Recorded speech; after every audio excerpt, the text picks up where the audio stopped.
Well, sooner or later, if you're painting landscapes, you're going to need to paint a tree trunk. Sometimes with foreground trees, that's the only part of the tree you can see. Luckily, tree trunks use the same kind of magic as complex mountains. They're not hard to do, and they look great when they're finished. Just like complex mountains, you've got three different layers: your dark base layer, your shadow texture, and your highlight texture.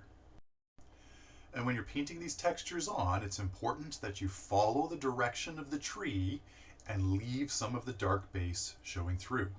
I would use either a small flat brush and a chiseled edge or a fine liner brush to make your textures.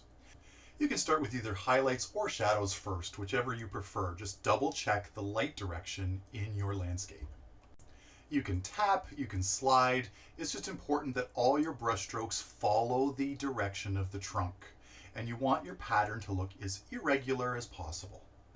I would do the edge closest to the light when you've got the most paint on the brush, so it's the brightest. And as you run out of paint, that's when you can paint more in the center of the tree.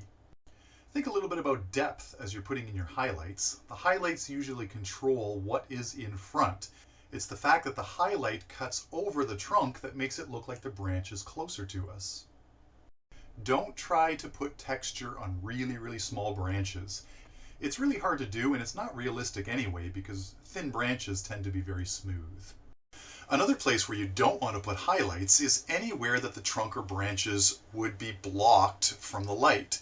So if there's a lot of leaves on top blocking the sunlight, don't put highlights right underneath them. And obviously the smaller the tree, the less room you have to fit in texture. So don't be afraid to just suggest a highlight side on really distant trees. Now your shadow texture needs to be brighter than your base color and usually has a little bit of blue mixed into it.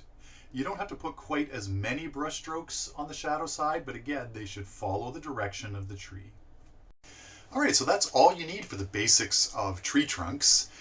Just so you're aware, this exact same technique is also used for stumps and for fence posts. Once you get the hang of this, you will be amazed at how beautiful your trunks look. Give it a try.